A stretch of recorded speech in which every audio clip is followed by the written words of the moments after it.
Good morning and welcome to our online worship here with North County Church. We're so glad that you've joined us this morning.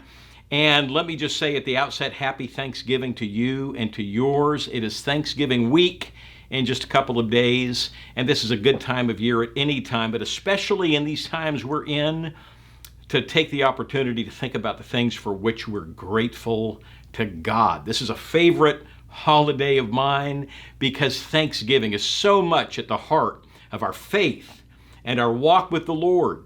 And our praise is so often driven by our gratitude to God. So, happy Thanksgiving to you and yours. I hope you'll take time in this upcoming week to really reflect on God's goodness to you, God's graciousness, and the abundance that He provides, and that He has given us His Son, Jesus Christ. We as believers have so much to be thankful for. We in this nation have so much to be thankful for. But we as believers, we have everything to be grateful to our God for. And let that gratitude be expressed in your praise today and in the week ahead. Now, it's a special day here in the life of North County Church of Christ as well, because today we are returning not only to having this online service, but at 10 o'clock a.m. we're having live and in-person worship over at Del Lago Academy in Escondido. We have been having in-person outdoor services at Grape Day Park in the evenings. But now we're back to the morning and it's outdoors and everything, we follow the health protocols there. So if you ever get the chance to join us in person at Del Lago Academy, 10 o'clock each Sunday, outside worship, we'd love to have you. But what that's done, this change in our schedule this week, which came about because we were given the green light to go back on the campus for our outdoor assemblies at the end of last week, what that's meant is a little bit of a change in our lesson planning. I've been in 1 Thessalonians on Sunday morning and in a series called Who is God over at Grape Day Park in our evening worship. And now, instead of having two sermons a week, a morning and an evening, we're going to be back to one. And I want our sermon here online to be the same as the one I'm delivering in person. So, what I've chosen to do is finish the series, Who is God, over the course of the next several Sundays, and then we will return to 1 Thessalonians. So, if you're wondering, how have we changed themes? We were in 1 Thessalonians, and now we're in Who is God? That gives you an explanation for this shift. This particular series is not one where you would have had to have heard all the other sermons to understand where we're going, but you can find them on our Facebook page if you'd like to hear the others. We've talked about God and His attributes. Who is God? Well, God is knowable. And then we talked about how God is eternal. God is unchanging. And then last Sunday evening, if you were with us at the park or listened on Facebook Live, we talked about how God is holy. So today we're going to continue that series for a few more weeks, and then we'll get back to 1 Thessalonians. And today we're going to be talking about an attribute of God and coming to know who God is. And this particular series is designed for those who may be searching and they want to know more about God Himself and how He's revealed Himself in the Bible. Who is He? It's designed with you in mind, and it's designed for us as believers so that we can share our faith well with others. The attribute that we're going to talk about today, this is an attribute that some people may find off-putting about the nature and character of God. Off-putting, not because it is, but because I think many people misunderstand it when they hear it. And maybe they just do a little surface look at the subject of God's jealousy, and in not plumbing the depths of it with a shallow understanding, they think something of God that is untrue. They mischaracterize the use of the term in the Bible because they don't look at it deep enough. So we're going to talk about the jealousy of God, and what does it mean that God is jealous? Because we as humans talk in our relationships with one another about jealousy. We talk about unhealthy jealousy. But we also understand that there is a healthy jealousy that is normal, natural, even godlike. So healthy jealousy is that desire to protect what is rightfully ours. And how we're going to see that described in Scripture is particularly in a marriage relationship where a husband and a wife owe to one another the undivided loyalty and affection to the other. And when that's breached, it should provoke a healthy jealousy. And there's other ways in which jealousy in that context can be healthy. Unhealthy jealousy is basically envying others for what they have or what they've done that we haven't done or what we don't have. Now, God's jealousy is in part what led him to send his son Jesus on a rescue mission to bring us back to him and to reconcile us to himself. So we're going to see in this lesson that God's jealousy is grounded in his holiness and his love and the fact that he is the only true and living God. And we're going to find that his jealousy is something to be grateful for, something to actually celebrate. Now, the first place in the Bible where we find this term is at the beginning of the Ten Commandments, which were given by God to his people when he had rescued them out of Egyptian slavery. He brought them to himself at the foot of Mount Sinai. He was giving them now his covenant, his commandments. God, the one who made them, and now God, the one who has rescued them, said in Exodus 20 at verse 2, I am the Lord your God, who brought you out of the land of Egypt, out of the land of slavery. So God says, I'm your Lord, I'm your God, I'm the one who rescued you. And now the commandments that he gives are not given so that God would rescue his people, but they're given because he rescued his people. He didn't say, hey, do all these things, and if you do all these things and get it right, if you follow my commands, I'll rescue you. No, it's do these things because I rescued you.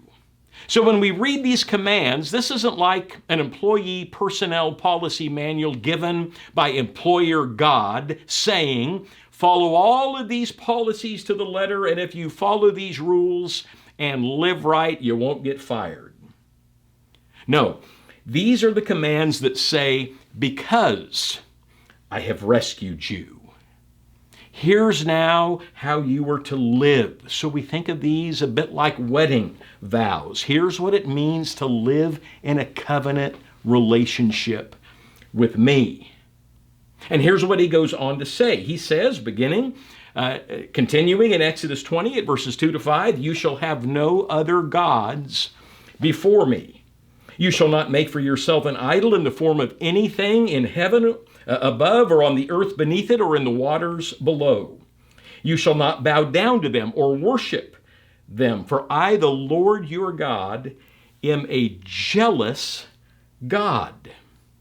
So God says, because I've rescued you, because I'm the one who's given you your life and now given you your life back, I want you to worship me. I want your affection. I want your undivided loyalty. And one of the things you notice about the people is, prior to this, in Exodus 19 at verse 8, the people had said, hey, we will do everything the Lord has said. I mean, they had experienced God bringing them out of Egyptian slavery after bringing the plagues on the Egyptian people, leading them across the Red Sea, leading them to the foot of Mount Sinai, where he now gives them these commands. And they're awestruck by their holy God, and they say to Moses, we will do everything God has said. And then again in chapter 24, after Moses comes down from Mount Sinai and writes down everything that God had specifically given him up on Mount Sinai and puts it down in what is called the Book of the Covenant. And after he builds an altar there at the foot of the mountain and offers burnt offerings and sacrifices that are made by Israelites, he takes the blood from those sacrifices, consecrates the people. He has read to them the book of the covenant, and the people in response in verse 7 of Exodus 24 said, we will do everything the Lord has said. We will obey. So here they are now, a consecrated covenant people, committed in their hearts to doing everything that God has told them. And these commandments are for their good. These commands will bless their lives. They're not burdensome. But then the unthinkable happens. Moses is told by God to go back up on the mountain. And he goes back up on the mountain and a cloud descends over the top, and he waits for about a week, and then he's called by God to ascend into the cloud. And there at the top of the mountain, he spends 40 days and 40 nights, and God reveals more to him about the tabernacle and about worship and about other things. And when they're down below for that extended period of time, they get anxious because Moses is up on the top of the mountain for a long time. So they come to Aaron. And Aaron leads them into sin. Aaron asks them for their gold jewelry. And so the women start giving their earrings and all this gold. And what Aaron does is he melts that down and with a tool fashions it into a golden calf like they would have been accustomed to in Egypt, an idol, and they worship the golden calf. And here's the amazing thing. The gold that they used to fashion that calf, slaves don't normally have gold jewelry. But they did because, as you read in Exodus chapter 12, when they were leaving Egypt, God had put it on the hearts of the Egyptians, and God had told the Israelites to ask for their gold jewelry and clothing. And the people were so ready to get rid of the Egyptians, they were giving them all of their jewelry and their clothing. So the women had this gold. It was really for them a gift from God. God had moved the Egyptians to give it and had moved the Israelites to ask for it. And now these gifts that God had given became the items that they were worshiping in a sense. Now I want you to stop and think about that and think about us for just a couple of moments, because we sometimes do the same things. We take the gifts from the hand of God and we worship the gifts instead of the giver. We can easily take a job that is a gift to us, that we can bless our family with and provide and have a means to share with others, and we can easily take that job, take that career, and make it an idol, give it all of ourselves. We can do the same with skills or a talent, or even with our children or our families. And what we end up doing is we want from them what they can really never give or offer, what only God can give or offer. So, as you read the account and move forward, God ultimately forgives them and reintroduces himself to them as their father, or as their father and the one who rescued them. And he'll lead them into the promised land where they'll drive out the inhabitants and hopefully destroy, as they're commanded, their places of idol worship. There in that land, they'll worship the Lord only. Here's what he commands them to do. And he says in Exodus chapter 34 at verse 14, "Do not worship any other god, for the Lord, whose name is jealous, is a jealous God." I want you to think about this for a moment. Here we see that a primary reason for worshiping God alone is that God's name is jealous. God's name is jealous. In the ancient world, one's name was not merely a label or a tag. Parents didn't just like the sound of a name. A name was a declaration of one's character. Our God burns with jealousy for the undivided allegiance and affection of his people. But what do? They get into the promised land and they chase after other gods, and yet he keeps chasing after them.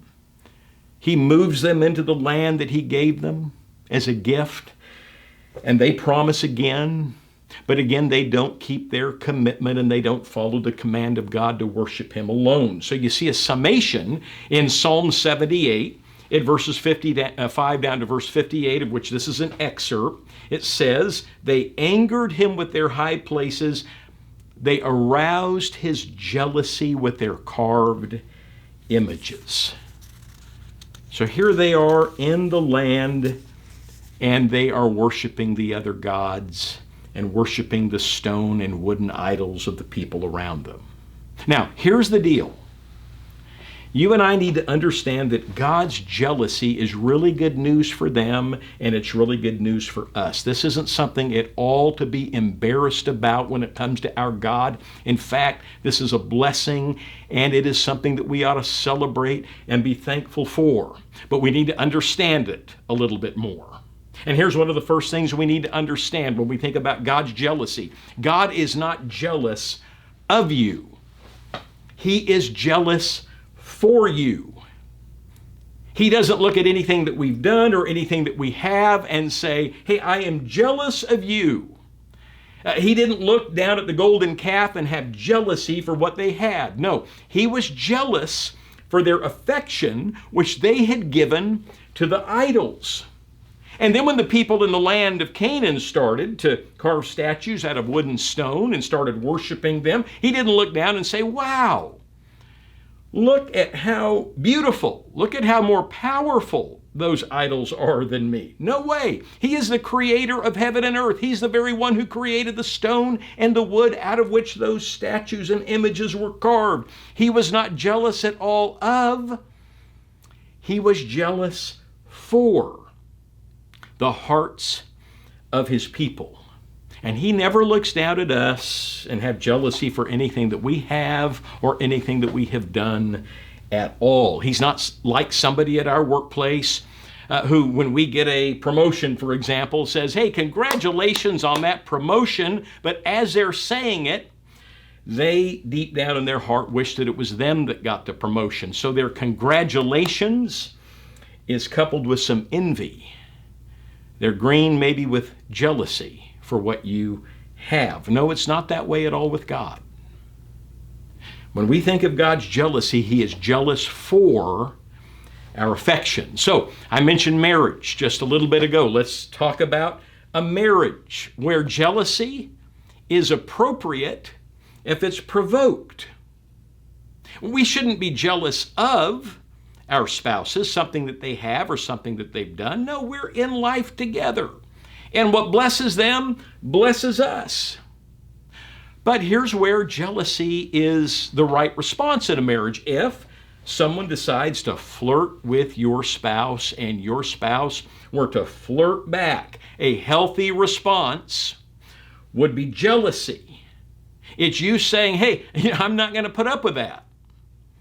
You don't have a right to flirt with that other person. No, you and I have this relationship. We entered into a covenant in marriage. We belong to one another, and I'm not going to share your affection with another. I will not compete with your affection. We said way back here, till death do us part, and we ruled all others out, having forsaken all others.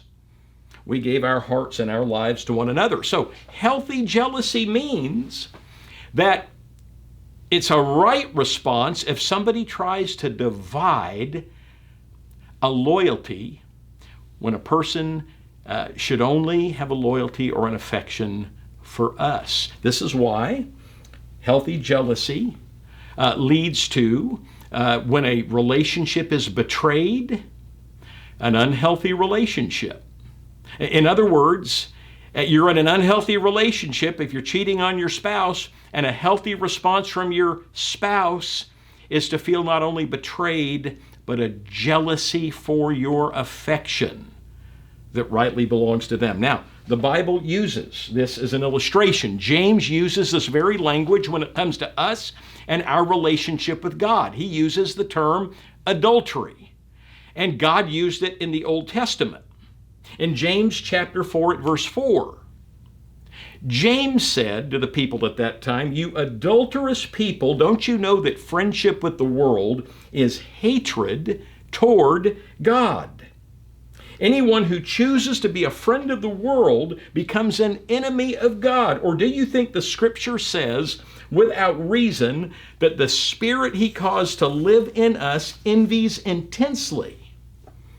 But he gives us more grace. So James is saying when we divide our loyalty and affection for God with the world and love the world, it's hatred toward God. We can't love both. God will not have undivided or divided loyalties. He'll only have undivided loyalties. So James says that God's placed His Spirit in us, and His Spirit envies intensely for our affection to be directed toward God. Now, thankfully, James says He gives us more grace. He's a God who keeps in love, bringing us back to Himself. Paul used this kind of language in 2 Corinthians chapter 11, down at verse 2, where he speaks about his desire that the people be faithful just to Christ. He said, I am jealous for you with a godly jealousy. I promised you to one husband, to Christ, so that I might present you as a pure virgin to Him. But I am afraid that just as Eve was deceived by the serpent's cunning, your minds may somehow be led astray from your sincere and pure devotion to Christ. So when we think in terms of God and God's jealousy, God is not jealous of us. He's not jealous of something that we have or something that we've done. God is jealous for us because He deserves our full affection, our full loyalty. Second, when we think about God's jealousy, we ought to celebrate it because when we think about it, He is not satisfied to see us not satisfied. He's not satisfied to see you not satisfied. And so His jealousy drives Him to want to see you blessed and happy. But He knows that you really can't have true joy and happiness in your life. You can't be filled with joy until you find your joy and delight in Him. And He knows that when we're running after those little G gods that aren't really gods at all, that those cannot satisfy or make us happy. They can't provide for us what only God Himself can provide. And He knew that the idols that they worshiped couldn't provide for them what He could provide, what He would provide for them. I love a quote by C.S. Lewis. Lewis once said, "We delight to praise what we enjoy because the praise not merely expresses but completes the enjoyment." This is why the worship of God is such a delightful, joyful thing for the people of God. Praise doesn't merely express but completes our enjoyment. I want you to think about that for just a moment. When you live a life that delights in God and in His Word, that delights in His blessings, then your joy is increased by praising Him, by thanking Him for those things and praising Him for His greatness and for His goodness. When we worship, we are delighting in God, and our praise of Him increases the enjoyment. It expresses to God our enjoyment and our delight in Him, and we share it with others. I want you to think about this for just a couple of moments. Here's one way to think about it. Many of you are sports fans, and sport fans know that it is more enjoyable when you're caught up in a thrilling moment, heaping some praise on your team, and when you're doing it with others, expressing that praise with them and to them. Think about music. Your enjoyment is increased, not just when you're listening to music by your favorite musician, but when you're delighting in that music. And the joy is increased when you're enjoying it with others and you're clapping along and standing among them and you're singing along. You're expressing it, and your expressing it completes the enjoyment. When we have guests into town and we drive them around our city, we get to show them some very beautiful spots, beaches and bluffs and the harbor and the safari park and the backcountry and the mountains. And when you do that, you don't just drive through and let them look at it with their eyes. What do you do when you're showing someone our fair city, our county? Well, you describe it, you talk about it, you praise it, and it increases the enjoyment of it. The expression increases the joy. And that's true in love. When two people who love one another express their love, the expression completes the enjoyment. And so it is when we praise our God. We delight in Him, we find our joy in living in Him, and then it's made complete in a way when it's expressed. So one last observation then. Why is it good that God is jealous? Well, He is God, so He can tolerate no other gods. And that's a good thing for us. The surrounding cultures of the Israelites had plenty of little g gods. Not true gods, but gods that they worshiped. And they might have thought to themselves, hey, it's fine, that you all have your gods, you worship your God, and we'll worship ours. And then it got to a place where some of them said, hey, we worship our God, maybe we'll worship your gods too. And a little bit of our God and a little bit of your gods, and to that God said no. God had already said no to that in the Ten Commandments. He'd already said no to that in Exodus chapter 34 at verse 14. He said in Isaiah 42 at verse 8, I am the Lord. That is my name, and I will not give my glory to another or my praise to idols. He is the only true God, the only God. As I mentioned, the others aren't gods at all. Now, there's an interesting thing that happens and that is described in the book of Ezekiel. In the book of Ezekiel, the prophet is describing this experience. Well, let's read it together. It's Ezekiel chapter 8 at verse 3. He stretched out, Ezekiel said, what looked like a hand and took me by the hair of my head. The Spirit lifted me up between earth and heaven, and in visions of God he took me to Jerusalem, to the north gate of the inner court, where the idol that provokes to jealousy stood. And there before me was the glory of the God of Israel, as in the vision I had seen in the plain. So the Israelites had placed an idol of some sort at the entrance to the north gate of the temple. Literally, it reads, the jealousy that provokes jealousy.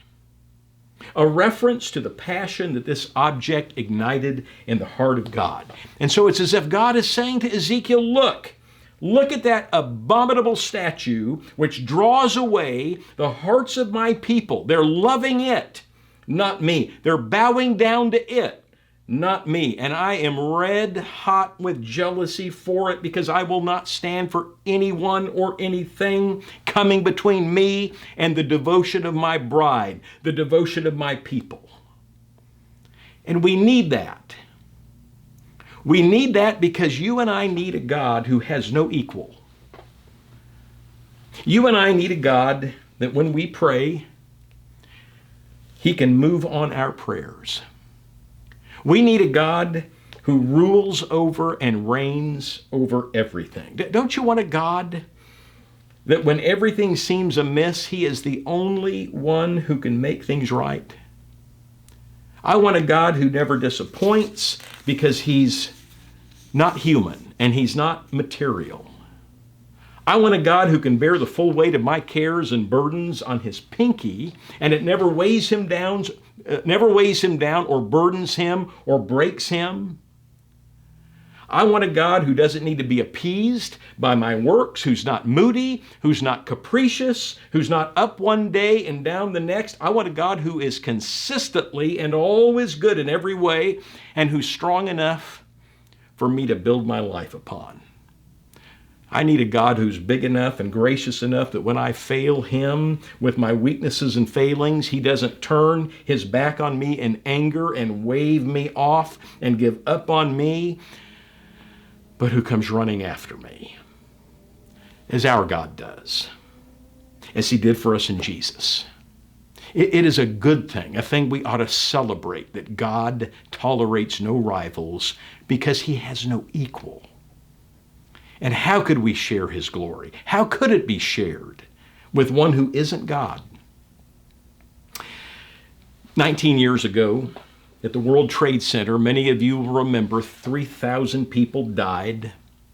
And there are so many stories of heroism. out of what happened on that day, September 11th. In one of those particular stories, there's the account of two Port Authority workers, Will Jimeno and John McLaughlin. They had responded to the tragedy as others were running out of one of the towers. They went running in just as the tower started to topple, and as it started, they had run into an elevator shaft. And they lived through the World Trade Center falling down on top of them because of where they were in that elevator shaft. There they were, completely buried beneath the rubble. There's no way that they could rescue themselves. And so there they were, alive, but nobody knew it, buried beneath that rubble with no way of escaping themselves. And so they told one another their stories and shared family stories and tried to keep their spirits up. David Carnes was at his office like so many of us were, either at home or at work, huddled around a television like so many of us, watching the events of that day. He was a senior accountant at his firm, but he'd also served 20 years of the U.S. Marine Corps. And as he watched that scene unfolding before his eyes, he was filled with some healthy jealousy for his nation, healthy jealousy for his people, healthy anger toward these outside aggressors that had attacked. And so he told his boss he wouldn't be back. He left. He went and he got his old military haircut, went and put on his old military fatigues, feeling like this would help him to get past the quarantined, blocked off area that day. He got into his car. He drove 120 miles from Connecticut, drove to Manhattan, got out of his car, walked past the barricades, and spent an hour walking around in the rubble, yelling out, calling out, "If you can hear me, yell or tap on a pipe. Let me know you're there." Well, Jimeno and McLaughlin hear him, and they start tapping. And 20 people came to the scene and pulled them out of the rubble that day, and those two men were number 18 and 19 that were saved, all because a senior accountant in Connecticut took off his suit, put on his fatigues, made the long journey, entered into the pain and chaos of that day to seek and save that which was lost and to pull them out of the rubble. Now that was a healthy jealousy and a healthy anger that moved him because of an outside aggressor and because of the loss of life and the opportunity to rescue. Here was an outside aggressor that had come to steal and to kill and to destroy. And that's exactly what God has done for us. He's come to rescue us in Christ. Because an aggressor sought to kill and to steal and to destroy and to take our allegiance and turn it to him and turn it to others. And God said, "No, I won't tolerate that, and I'll rescue you." And he himself, out of a healthy jealousy, because his name is jealous, and because of a love for us and a longing for our affection, sent his son Jesus Christ on the greatest rescue mission ever. And in Christ, he brings us back to himself, into a covenant relationship to bless us and to make us his own. And he asks us to love him with all of our hearts and all of our souls and all of our mind. Not so that he will rescue us, because he has. And if you're unrescued, he loves and longs for you and wishes to bring you to himself. So I hope this message has blessed you. I hope you understand the jealousy of God more clearly, and I hope it leads you to celebrate the fact that our God is a jealous God. If you'd like to know more, I encourage you to contact us. You can contact us or learn more about Christ, about the gospel, about our church at our YouTube channel, North County Church. You might be watching this there right now, but it has a lot of other messages and teaching material. At our website, northcountychurch.com. That's North County Church or northcountycfc.com, northcountycfc.com. Or you can request information from us by emailing us at info@northcountycfc.org. Thank you for joining us for worship today. Stick around. We're going to now have an opportunity to celebrate communion together for those of us worshiping in our online church community. So please remain for a little bit more and celebrate the Lord's Supper with us. Have a blessed day today.